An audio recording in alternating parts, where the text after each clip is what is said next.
I was confident in my ability to help people, and I kept going. And this year, things really kind of, you know, blew up for me, and things got really busy and in a good way.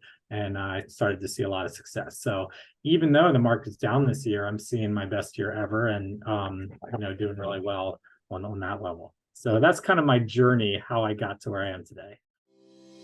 Welcome to the Maryland Real Estate Influencers Podcast, where we explore the ins and outs of the local real estate market. Join us as we chat with industry experts, uncovering tips, trends, and strategies to help you navigate Maryland's real estate landscape. Get ready to elevate your real estate game. Let's dive in. Hi there, folks. Thank you so much for tuning in again to Maryland Real Estate Influencers. Thank you so very much. I've got a treat for you today. Matt, thank you so very much for taking the time to be on the podcast today. I am super appreciative of you attending. Thank you, Jennifer. I really appreciate you inviting me on here, and I'm excited to talk a little bit about real estate. Absolutely. So, Matt, why don't you tell everybody a little bit about you, who you work for, what kind of company, and what got you into the business? So let's start from the beginning. So I first got my real estate license with no intention of being a realtor. I had every intention of buying and selling houses for myself. I wanted to be an investor. I had bought my first house and I thought, hey, I could do this. I wanted to buy some more to have some rental properties. And then when I started doing that, I had a friend here and there say, hey, I'm buying a house. I heard you got your license. Can you help me out? And so I did. And I'm like, well, I kind of like this. This is kind of fun. I enjoyed kind of giving that knowledge to others. But I was still doing it part-time for a while. I was working at a school. I was a high school guidance counselor, a job I liked very much. I enjoyed working with the kids. I enjoyed the teaching aspect of it and helping people, kind of things that are surprisingly similar in the real estate world. And then after doing that a number of years, the pandemic hit. And we all got sent home. I was sent home. And let me tell you, not a lot of kids want to be counseled by their guidance counselor or their school counselor over the internet. I tried, I would call them. So I had some time on my hands, to be honest. And I said, you know what, let me try to put some more energy into this real estate thing. Let me see where it takes me. Let me start to kind of put my name out there and to follow up more with leads and really kind of put some energies into it. And I started to get busy. I mean, as you know, the whole market started to explode and I started to get very busy. And then we went back to school. And then I was trying to keep up that level of production while working full time out of school. And it got to the point where I had to make a decision. Basically, I had to go one way or another because I was, doing school all day and then I was immediately going to showings and I had closings and inspections. And some nights I would get home and I hadn't seen my kids, and that's what really hit me was I would get home, the kids were already asleep. And I'll say, wow, I didn't see my kids today. I went a whole day without seeing them. It's not like I was on vacation or I was on a work trip somewhere. I just didn't have a chance. And at that point, I said, this isn't going to work for me. I need to make a decision one way or another. And with my wife's support, she said, you seem to really like this real estate thing. You're good at it. And we had several discussions and finally made the decision like, hey, let's try to go all in on this and see what happens. If I kind of leave the school system behind, which was a tough thing because I had healthcare taken care of. I had dental. I had a retirement plan. I had days off, built in. I had all these things that you get with that type of job that I was totally leaving behind. And my wife didn't have health insurance either. We had to buy private. So it was not an easy decision. And then we finally made the leap. And this was last year, about this time around July 1st of last year is when I kind of made the leap. I made the decision earlier in the spring, but that's when I actually left for good. And at that time, I thought, okay, I'm going full time and immediately I'm going to have all this success and sell tons of houses. Well, guess what happened a month later? The interest rates skyrocket, all of a sudden they double. And everyone I'm talking to says, I'm not going to buy a house anymore. We're going to wait, or we're not going to sell. So it kind of grinded to a halt. And I remember thinking, there was several times where I was like, man, I made the wrong decision to do this at this time. Right. Bad, I didn't see it coming, but it was bad luck. I shouldn't have done this. But I kept grinding, I kept working at it. I kept working on my, as they call it, the sphere of influence and reaching out to people and developing leads and all the things. And I just kind of put the excuses aside. It'd been easy to say, oh, the market stinks and that's just going to be it. And that's it for me. Let's go back to school. But I said, you know what? There's still people buying houses, still people need agents. Why not me? Why can't I be that guy for them? And I kept putting my nose to the grindstone and kept working at it and kind of ignoring that. I just kind of took it out of my mind, like the excuse part of it, and just saying people need to buy and sell. I'm going to be the person for them. And let me show them what I know and show them my knowledge and how I can help them. I've been doing real estate 10 years, even though it was kind of part-time at the beginning. I've been doing it a long time, and I had bought and sold a lot of investments and things like that. So I was confident in my ability to help people, and I kept going. And this year things really kind of blew up for me, and things got really busy and in a good way, and I started to see a lot of success. So even though the market's down this year, I'm seeing my best year ever, and doing really well on that level. So that's kind of my journey, how I got to where I am today. And I still really enjoy working with people and helping people, just like I did when I was a counselor, working people, helping people, teaching people. A lot of real estate is teaching. Like, I teach people about loans. I teach people about investments, about house construction, about different things that they should know about how offers are structured and which ones are accepted and which ones are not, and why, and giving people that knowledge so they can really make informed decisions and do what's best for them. So it's very similar to what you're used to doing, just with a different subject matter. Oh yeah, very different. I love that. I love that. So when you're saying you're having your best year ever, could you go into those numbers a bit for us? Yeah, so year to date, I'm a bit over 13 million, around 13 and a half, if you include a couple double-sided deals. But I at the end of this month I'll be over 15, and last year I was around 8.5. So I was about half of where I am by the end of this month, just a year ago. So things had really kind of grown, really gotten busy this year for me, and a lot of that is having great team support, a great brokerage behind me, being able to foster that growth. Okay, well, why don't you talk about the brokerage? Who do you work for, and what do you do on your team? So I am a part of Next Step Realty, which is got about, I would say 120 to 130 agents, kind of all over Maryland. Our main office is in Timonium. We also have offices in Fells Point, Columbia, Annapolis. So we're kind of like a local, but we're big. Like, we're big enough that we've got reach everywhere in Maryland. We've got some really highly successful agents. So we've got a really good backbone, but we're not these national brands that have, the name recognition all over the place. And I really like that about them. I like that they're small but big at the same time, doing a lot of business, but in a more family, friendly, or smaller environment where I trust, all those other agents. We work together. We try to help each other. We've got each other's back. There's no competition between each other. We've got enough other agents to compete with, to go in. And within the Next Step Realty, I'm a member of the Elite Partners. We are a small team of about 9 or 10 agents, highly successful agents. I joined them from the start. Basically when they were forming, I was a part of that with Brian Schaefer and Kristen Belantes, and then Courtney Zettelmeyer came on board. So we have a team of really top agents. We want to keep it that way. We're not just letting in any old agent who wants to be a part of our team. It has to be someone who knows what they're doing, who fits our vibe, who's doing things the right way. Those are the kind of agents that we're looking for. And the thing I love about our team is, again, there's no egos, there's no competition. We're all in it together. Your name goes on all the signs, no matter who you are on the team. Your name goes on all the deals. There's no, I'm part of the Bob Smith team, or whatever you would want to say. You're not under someone. You are an integral part of the team. You're part of the decision making. And everything we do as a team is to help promote you as a person, as opposed to promoting the team leader, whatever their name is. So, it's really a different vibe than I've been used to in the past. Definitely. So when we look at let's just say your daily success plan, is it something that you do yourself, or is this something that comes down from your team leader on how to focus out your day? how to plan out your day? So it kind of comes, the plan comes from me, but the guidance comes from the top down. So basically when Okay. I joined, I remember I had meetings with the owners of the brokerage, I mean my team leaders, and I told them all the same thing. I said, look, I'm leaving a job that I really love.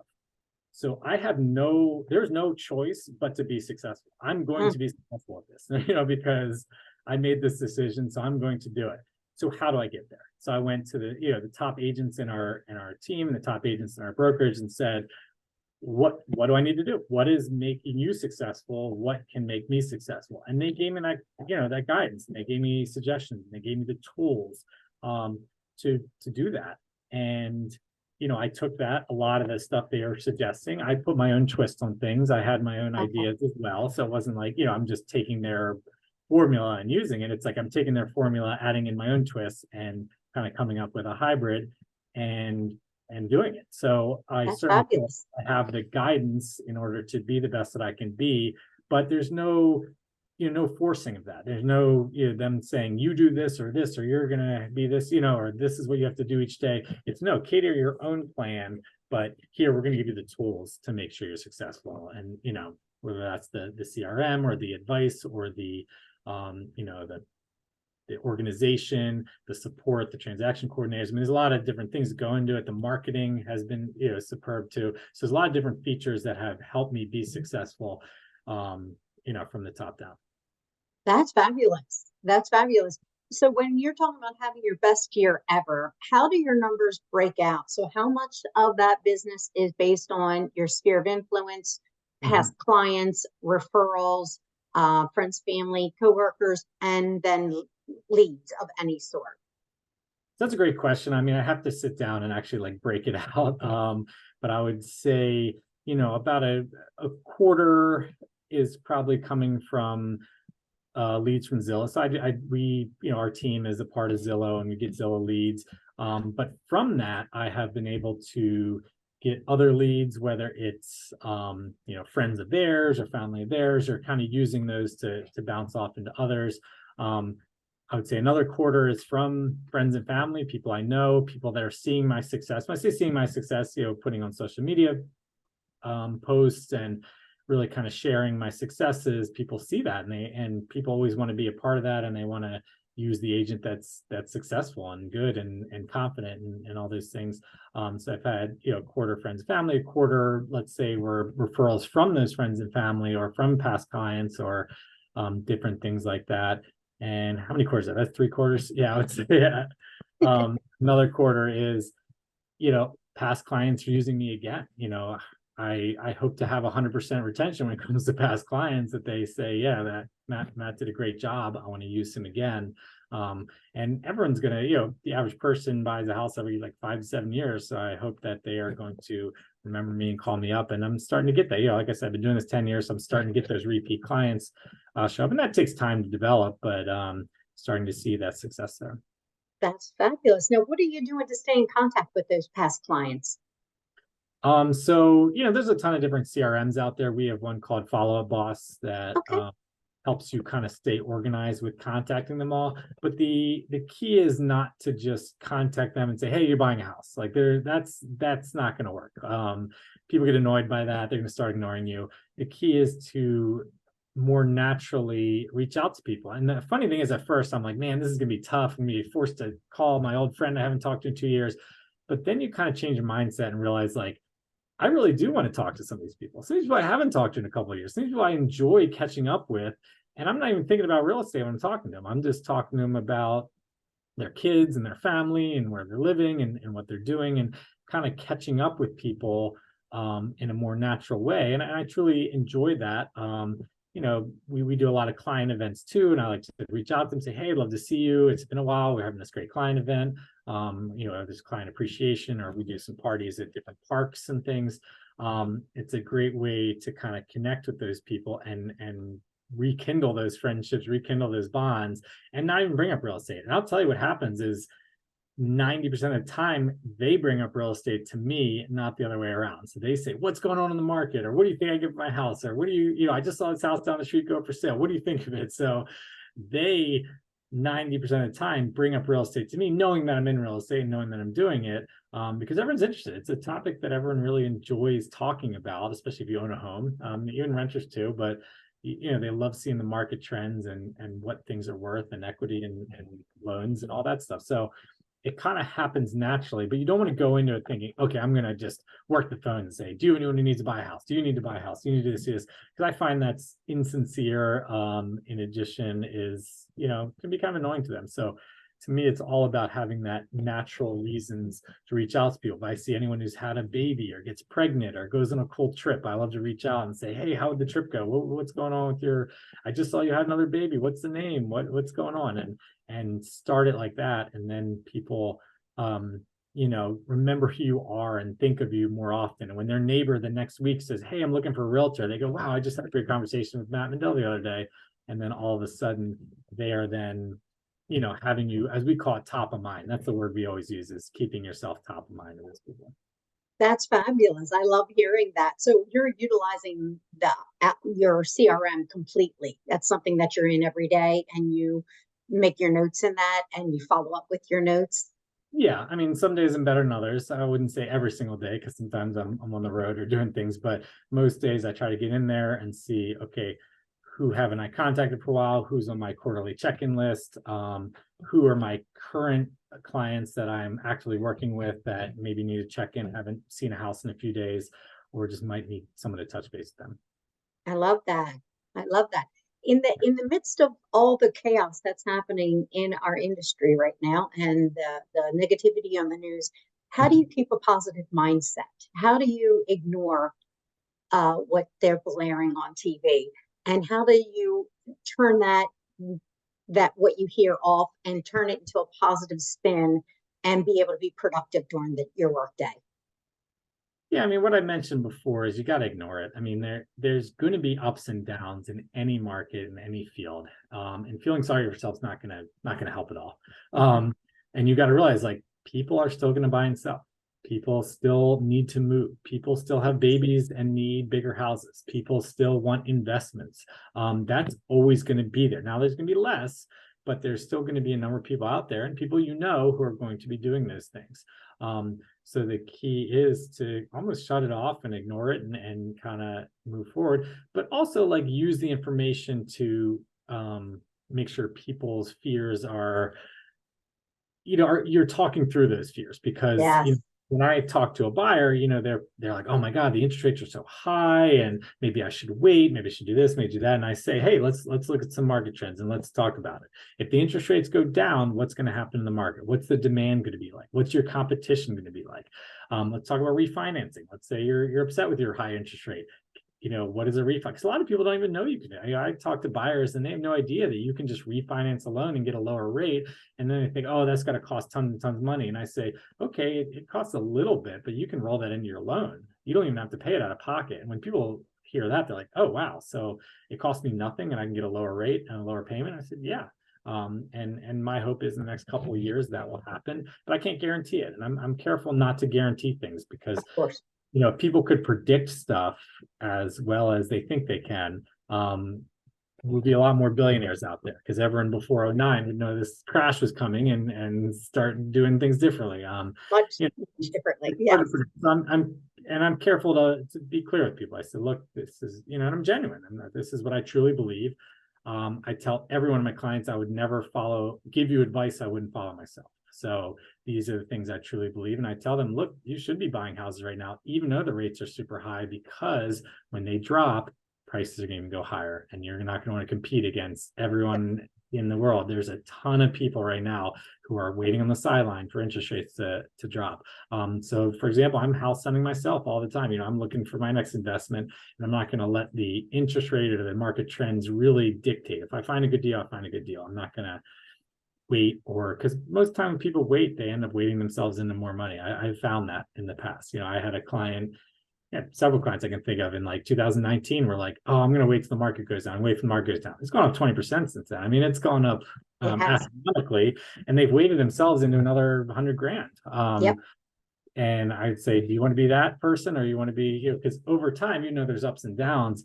The trend is always going to be up. with inflation and with, the limited resources we have as a society, a limited amount of land and houses and all that stuff, things are going to always trend up in the long run. You just got to zoom out a little bit. So do you want to be caught there waiting while you're giving up years of appreciation, you're giving up years of paying off your principal and stuff like that? So, you have to understand the fears, people, why they have them. I totally get it, and I empathize with those people, and then I try to explain, the pros and cons of making different moves. And just educating them on, because their fears are coming from lack of knowledge, and your fear can help them, or not your fear, pardon me, but your information can provide them to kind of maybe take that fear away, that it's not something to be afraid of.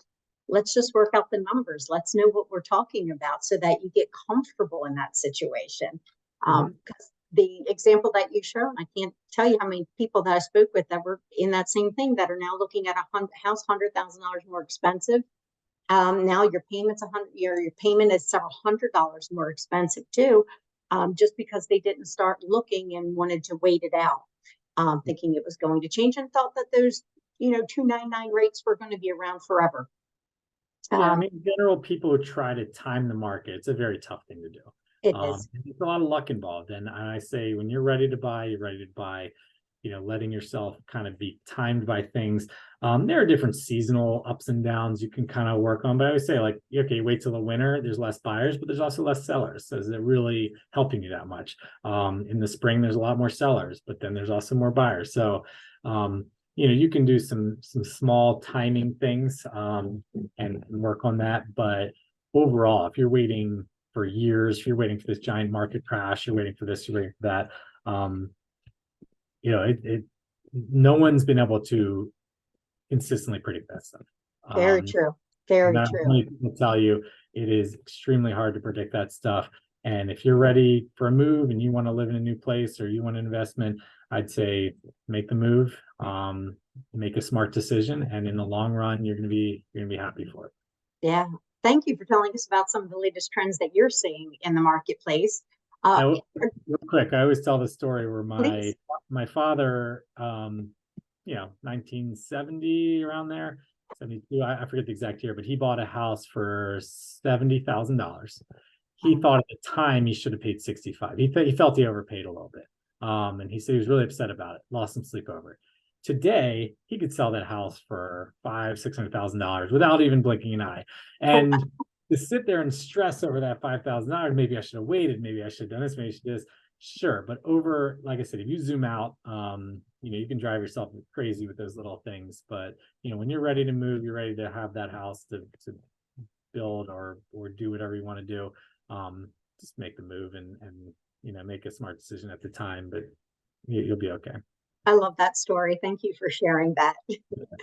Are there any new technologies that you're utilizing now that has been new in your business in the last 12 months? Besides using the CRM and the follow-up boss, there isn't anything earth-shattering. Every once in a while I see these companies come out and they say, we're doing this great technology, or we're using this or using that. And in the end, it's the same thing. It's a person giving you advice. It's a person guiding you through this process. The technologies are always going to change, but the actual, it's a relationship. It's you're building a relationship with those buyers or sellers, and you're teaching them and guiding them through the process. One thing I do see a lot of people use with the chat GBT or the AI. AI is a great buzzword right now, and I think AI is going to be a big part of our future. Right now, it's still rudimentary. They're still working out the kinks and things like that. So I'm kind of curious to see where that leads, and I'd love to learn more about it. I will admit I've used ChatGPT to help me write up a few listing descriptions, but half the time I have to go back and edit it so much that it doesn't even look like the same thing anymore, because they'll say, oh, this spa-like retreat, and I'm looking at a pedestal sink in an old bathtub, and I'm just like, how can I get away with this stuff? So, there are different things that people are using it for. I think in the future, it will start to really guide a lot of our businesses everywhere. I mean, not just real estate. I'm talking all over the country. I think right now it's in the rudimentary phases, kind of like when the internet first started. and eventually it will get improved and it will have a big change. But I don't think it's yet. I think that's where, 5-10 years from really seeing that. Absolutely, absolutely. I have enjoyed ChatGPT as well, and I've found the same issues when you have to read what they write, because sometimes it doesn't make sense, even though when you say do this for this month and date, so you think it's extracting the data on the internet for this month and date, and it would write something properly. It still doesn't. Sometimes it doesn't. And like you said, rudimentary. It's early on. Just read through it, make the changes necessary, but it gives you a good start at least. Yeah, at least that's fun to play around with. That's a success I've had with it. So what kind of goals do you have for yourself as we finish out the year? We're recording this in August of 2023. So as we get to the last 4 months of 2023 and begin 2024, do you have goals, specific goals for 2024 that you're working on right now for your business and or for your team? So, I mean, my goal going into this year was to do 10 million in production. I had that done by the end of May.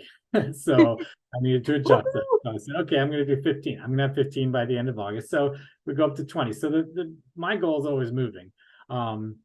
But my goal, for this year is going to be 20 million. It might be tough to do with the fall. Sometimes things slow down around the holidays, but it'll give me something to strive for. And then to really help my team grow, more helping some of the other agents and really helping with their different events and activities that we're doing, and kind of giving back to them, because they've helped me a lot as well. And I really want that to be a two-way street.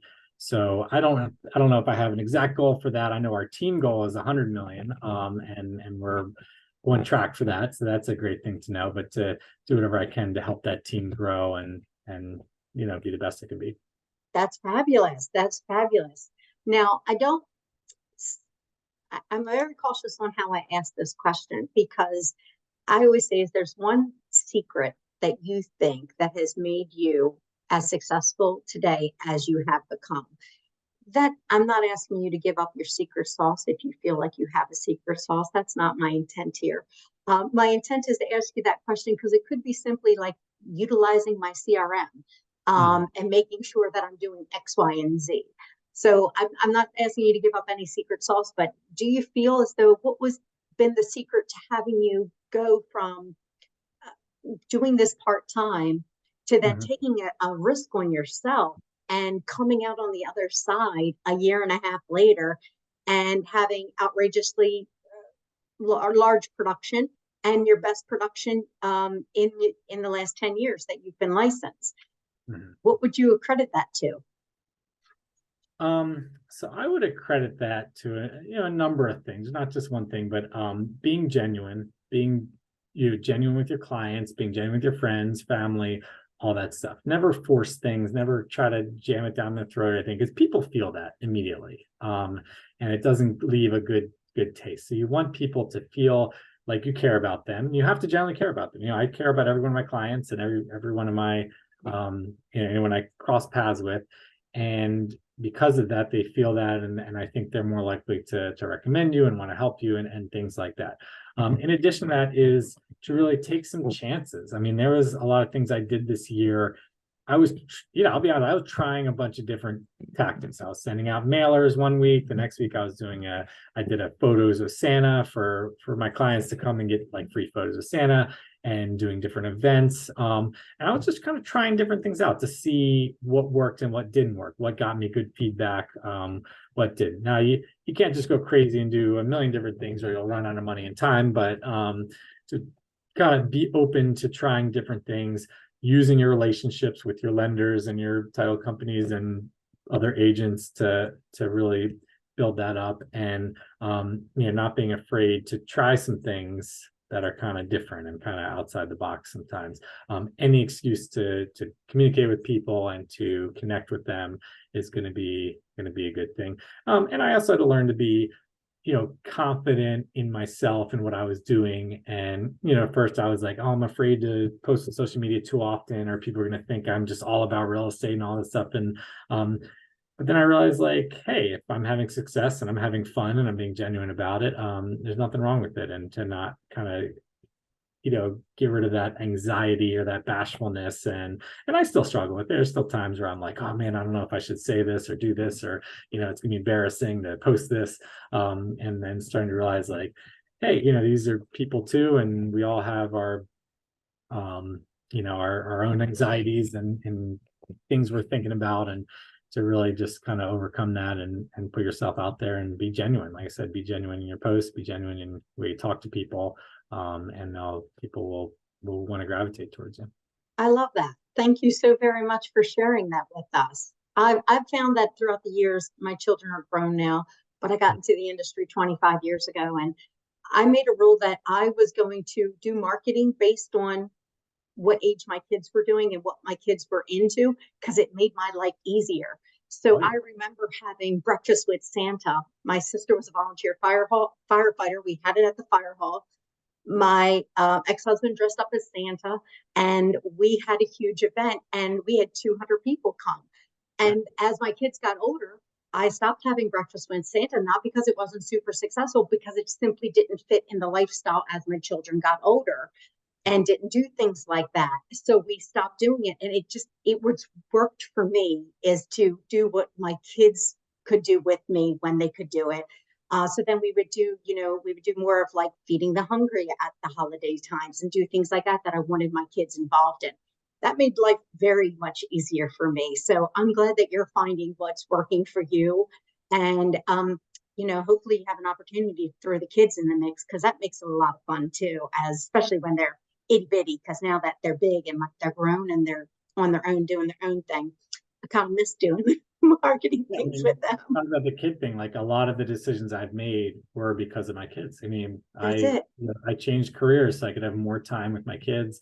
And even now, when I'm deciding, whether my energy should be put towards here or here, I'm always thinking, when can I see my kids? When can I spend time with them? When can I have a weekend at the beach with them? Because in the end, that's what's really important. And I talked about buying investment properties. The reason I do that is so that I can have the financial freedom to be able to spend time with them, to be able to spend those weekends away or go on a vacation, or if I can build those systems and have the support of my other agents or my team, to be able to do that. So everything comes back to that. I mean, in the end, spending time with my wife and my kids is the most important thing to me. That is perfect. Thank you so much for sharing that. Matt, is there anything I should have asked you that I didn't today? Well, no, I think we've had a great conversation, and I've enjoyed sharing a little bit about me and my successes over the last year and a half. And my advice to everyone is just, like I said, be confident, be genuine, use help. I mean, I'm all the time asking questions of other agents, asking help from different people in my brokerage, or even people outside my brokerage. Don't be afraid to ask help, be humble in that way, but be confident and genuine with your clients, and they're going to see that, and they're going to want to gravitate towards you. So thank you. Don't be afraid to try some new things, whether they work or not. You'll still learn some stuff. There's never been a product or an activity that I've tried that I've regretted. There's some things, no, that didn't work as well as I thought it would be, or we didn't get the amount of people I thought we would. But it was still fun trying and trying something new. Thank you so much, Matt, for coming on today and sharing with us. I do appreciate that. And those of you that are interested in speaking with Matt, you can reach him. Matt, you want to give out your contact information? Yeah, best way would probably be text or email. My email is Matt Mindel at Elite Partners RE. RE stands for real estate.com. So Matt Mindel at elitepartnersre.com is my email, or you can reach me via text 410-428-6138. And we can chat. I'm always open to teaching other agents. I have a couple of mentees under me that I work with that I'm kind of teaching the ropes. Just something I've always enjoyed doing. So don't be afraid, whether you're part of my brokerage or my team or not. I'm always there to help people. Thank you so much for reaching out and speaking with us, Matt. Thank you for joining the Maryland Real Estate Influencers podcast. We'd like to ask you 2 favors. Number 1, forward this podcast to 3 of your favorite realtor friends. They'll thank you for it, and I'll thank you for it too. Number 2, we'd love reviews. It helps get the word out.